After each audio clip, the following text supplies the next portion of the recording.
नहमदुहु व नुसल्ली अला रसूलिहिल करीम अम्मा बाद फ़अऊज़ु बिल्लाहि मिनश्शैतानिर रजीम मिन हम्ज़िहि व नफ़्सिहि व नफ़्ख़िहि बिस्मिल्लाहिर रहमानिर रहीम।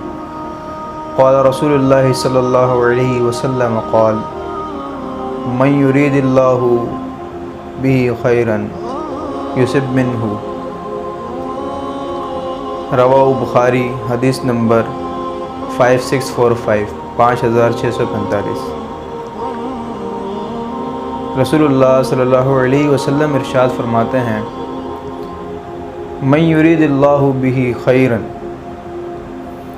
जब अल्लाह रब्बुल आलमीन इरादा कर लेता है किसी के साथ खैर का, युसिब मिन्हु, तो वो उसको मुब्तला कर देता है आज़माइशों के अंदर, परेशानियों के अंदर,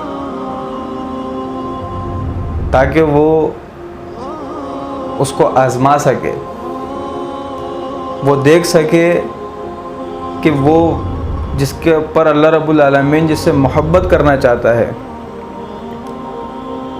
तो अल्लाह रब्बुल आलमीन उस बंदे को जांचता है, परखता है मुख्तलिफ़ तरीक़ों से। युसिब मिन्हु, उसको दाखिल कर देता है आज़माइशों के अंदर।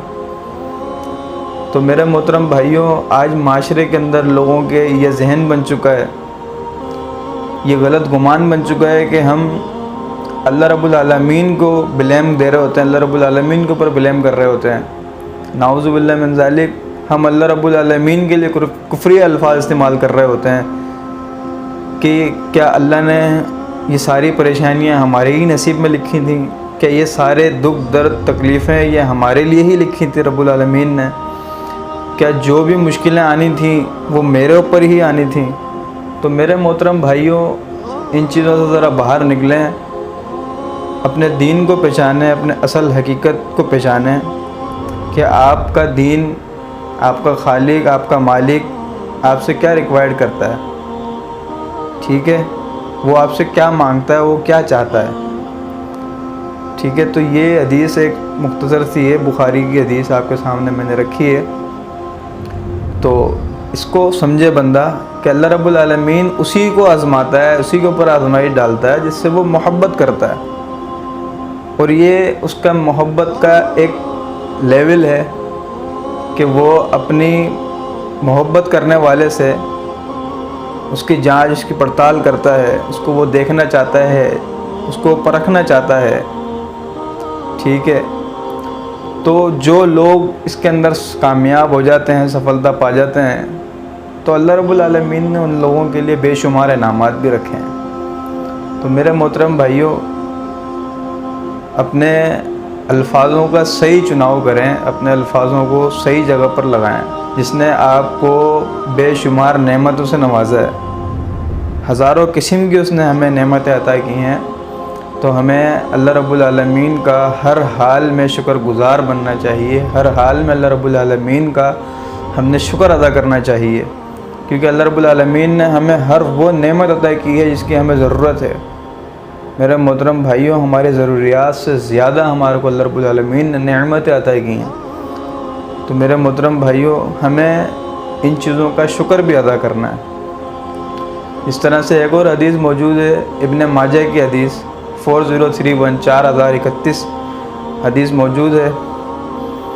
हज़रत अनस बिन मालिक रज़ी अल्लाह अन्हो रिवायत करते हैं कि रसूलुल्लाह सल्लल्लाहु अलैहि वसल्लम ने फरमाया, जितनी बड़ी आज़माइश उतना ज़्यादा सवाब, उतना ज़्यादा अजर।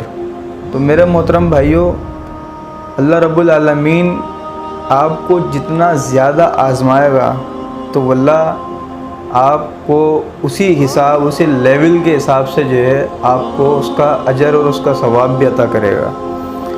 तो इन चीज़ों से कभी मायूस नहीं होना चाहिए कि यार शुरू से लेकर आखिर तक मैंने गुर्बत में ही वक्त गुजारा है, मैंने परेशानियों में ही वक्त गुजारा है।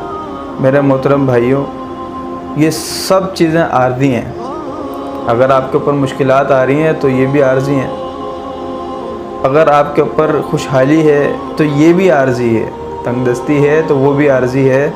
लेकिन आप ये भी देखें कि इब्न माजा की जो मैंने आपको हदीस बताई 4031 के अल्लाह के रसूल सल्लल्लाहु अलैहि वसल्लम क्या कह रहे हैं कि जितनी बड़ी आपके ऊपर आजमाइश उतना ही ज़्यादा आपके लिए अजर भी अल्लाह ने रखा है। तो मेरे मोहतरम भाइयों, इन चीज़ों को समझना चाहिए कि जब अल्लाह ने हमें आजमाया है तो जब हम उसकी आजमाइश के अंदर कामयाब होंगे तो वो उसका फल भी हमें उसी हिसाब से देगा जिस तरीके की उसने हमें आजमाइशें दी हैं। जिस तरीके से हज़रत अय्यूब अलैहिस्सलाम का वाक़या हमें मिलता है। तो मेरे मोहतरम भाइयों, ये चीज़ें हमारे लिए काबिल गौर हैं। दूसरी चीज़, जब अल्लाह रब्बुल आलमीन किसी कौम से मोहब्बत करता है तो उसके ऊपर भी बेशुमार आजमाइशें डालता है, उसको भी बेशुमार आजमाइशों के अंदर मुब्तला करता है। ये अल्लाह रब्बुल आलमीन का तरीका है कि वो किसी शख्स, किसी अफराद, किसी फ़र्द, किसी कौम, किसी कबीले, किसी गांव, किसी देहात, किसी कुनबे, किसी कबीले से मोहब्बत का इज़हार करता है, मोहब्बत करता है या उसके लिए मोहब्बत रखता है तो वो उसको मुख्तलिफ़ किस्म की आजमाइशों के अंदर डालता है। और वो ये देखना चाहता है कि क्या वो उसकी जो उसने आजमाइश है उसके ऊपर भेजी हैं, क्या वो उसके अंदर कामयाब हो पाता है, क्या वो इसके अंदर सब्र इख्तियार करता है, क्या वो इन आजमाइशों को बर्दाश्त करता है। तो मेरे मोहतरम भाइयों, जब हम इन आजमाइशों के ऊपर सब्र करेंगे, इन आजमाइशों के ऊपर अल्लाह रब्बुल आलमीन का शुक्र अदा करेंगे तो मेरे मोहतरम भाइयों फिर अजर भी उसी हिसाब का, उसी लेवल का हमें दिया जाएगा। और तीसरी चीज़ ये कि इन सारी चीज़ों के बाद, इन सारी आजमाइशों के बाद जो शख्स अल्लाह से राज़ी रहा तो यकीन मानिए अल्लाह भी उससे राज़ी रहा, अल्लाह भी उससे राज़ी हो गया। और जो इन चीज़ों से नाराज़ हुआ, इन चीज़ों के आजमाइशों के बाद उसने नाराज़गी का इजहार किया तो वल्लाह मेरे मोहतरम भाइयों, अल्लाह रब्बुल आलमीन भी फिर उससे नाराज़गी का इजहार करेगा। तो ये सारी चीज़ें हमें अपने जहन में रखनी चाहिए कि अल्लाह रब्बुल आलमीन जब हमें आज़मा रहा है तो उसकी आजमाइश के बाद इंशाअल्लाह हमारे लिए कामयाबी भी है, हमारे लिए आसानियाँ भी हैं। कितनी बड़ी बात अल्लाह रब्बुल आलमीन ने अंदर कह दी कि जो इसके ऊपर राज़ी हो गया तो मैं भी उससे राज़ी हो गया, और जो इस पर नाराज़ हो गया तो मैं भी उससे नाराज़ हूँ, मेरी भी उससे नाराज़गी है। इसी तरह एक और हदीस है जामे तिर्मिज़ी की 2399 हज़रत अबू हुरैरा रज़ियल्लाहु अन्हु रिवायत करते हैं कि रसूलुल्लाह सल्लल्लाहु अलैहि वसल्लम ने फरमाया, मोमिन मर्द और मोमिन औरत की जान, औलाद और माल में आजमाइश आती रहती है। मोमिन मर्द हो चाहे मोमिन औरत हो, अल्लाह ताला उसकी जान पर भी उसकी आजमाइश करेगा, उसके माल पर भी उसकी आजमाइश करेगा, उसकी औलाद पर भी उसकी आजमाइश करेगा। मेरे मोहतरम भाइयों, अल्लाह रब्बुल आलमीन जिनसे मोहब्बत करता है उनको मुख्तलिफ़ तरीक़ों से वो चेक करता है, मुख्तलिफ़ तरीक़ों से, मुख्तलिफ़ एंगल से उनको वो उनके जांच पड़ताल करता है। जब अल्लाह रब्बुल आलमीन मोमिन मर्द और मोमिन औरतों की जान यानी कि उनको ताकत देगा, उनको सेहत देगा, उनको क़ुव्वत देगा, तो उसको देकर भी वो उनको आजमाएगा। और जब वो उनसे सेहत लेगा तो वो लेकर भी मोमिन मर्द और मोमिन औरत को आजमाएगा। और जब वो औलाद देगा तो औलाद देकर भी वो आजमाएगा, औलाद लेगा तो औलाद लेकर भी वो, जब वो औलाद देगा तो औलाद देकर भी आजमाएगा। और जब औलाद वापस लेगा तो औलाद वापस लेकर भी आजमाएगा। मोमिन मर्द और मोमिन औरत को अल्लाह माल देकर भी आजमाएगा, माल लेकर भी आजमाएगा। तो मेरे मोहतरम भाइयों, अल्लाह रब्बुल आलमीन के मुख्तलिफ़ तौर और तरीक़े, मुख्तलिफ़ तरीक़ों से अल्लाह रब्बुल आलमीन बंदे को जांचता है, परखता है, उसको चेक करता है कि कौन उसके अहकामात के ऊपर अमल करता है, कौन उसके अहकामात शरीयत के ऊपर चलता है, कौन दीन को फॉलो करता है और कौन सिरात मुस्तकीम के ऊपर चलना पसंद करता है। तो मेरे मोहतरम भाइयों, जिससे अल्लाह रब्बुल आलमीन सबसे ज़्यादा मोहब्बत करता है उसी के ऊपर सबसे ज़्यादा आजमाइश भी डालता है। इस तरीके से अल्लाह के रसूल सल्लल्लाहु अलैहि वसल्लम ने फरमाया कि अल्लाह ताला जिस कौम से मोहब्बत करता है उसके ऊपर आजमाइशें डालता है, जिस शख्स से मोहब्बत करता है उसके ऊपर आजमाइशें डालता है।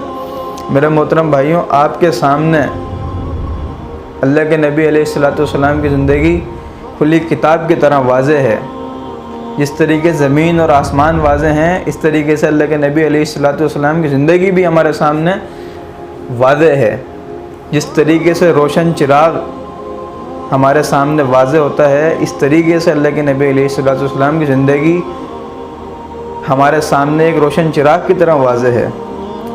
मेरे मोहतरम भाइयों, कि अल्लाह के नबी अलैहिस्सलाम से अल्लाह रब्बुल आलमीन मोहब्बत किया करते थे, तो अल्लाह रब्बुल आलमीन ने अल्लाह के नबी अलैहिस्सलाम को किस कदर आज़माया है, किस कदर आज़माइशें दी हैं, किस कदर मुश्किलात का वक्त अल्लाह के नबी अलैहिस्सलाम गुजारा।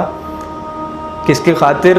खालिसतन अल्लाह की रज़ा की खातिर। ये वही महबूब पैगम्बर हैं अल्लाह के, जिनको ताइफ के अंदर जिनको लहू लुहान कर दिया जाता है, जिनको अपने ही जानशीन तकलीफ़ें पहुँचाया करते हैं, जिनको अपने ही चाहने वाले दुख व दर्द देते हैं, जिनको अपने ही मौसिन लोग तकलीफ़ें दिया करते हैं। तो मेरे मोहतरम भाइयों, ये वही अल्लाह के नबी अलैहिस्सलाम हैं जिनसे अल्लाह रब्बुल आलमीन बेइंतहा मोहब्बत करता है। क्यों? क्योंकि उन्होंने साबित किया कि मैं उन लोगों में से हूँ जिससे अल्लाह रब्बुल आलमीन बहुत ज़्यादा मोहब्बत करता है। तो अल्लाह रब्बुल आलमीन उन लोगों से मोहब्बत करता है जिनके ऊपर वो आज़माइशें डालता है। आपके सामने अल्लाह के नबी अलैहिस्सलाम की ज़िंदगी पूरी मौजूद है कि अल्लाह के नबी अलैहिस्सलाम के ऊपर कितनी आज़माइशें आई। हमें अपने अल्फाज़ों पर गौर करना चाहिए, फ़िक्र करनी चाहिए कि हम किसको क्या बात और क्या अल्फाज बोल रहे हैं। सोच समझ कर हमने अल्फाजों का चुनाव करना चाहिए। अल्लाह रब्बुल आलमीन से दुआ है, अल्लाह रब्बुल आलमीन जब तक ज़िंदा रखे इस्लाम पर दीन की खिदमत करते हुए, जब मौत दे तो कामयाबी वाली मौत दे, शहादत वाली मौत दे, रियाकारी से पाक मौत दे। व आखिर दावाना अल्हम्दुलिल्लाहि रब्बिल आलमीन।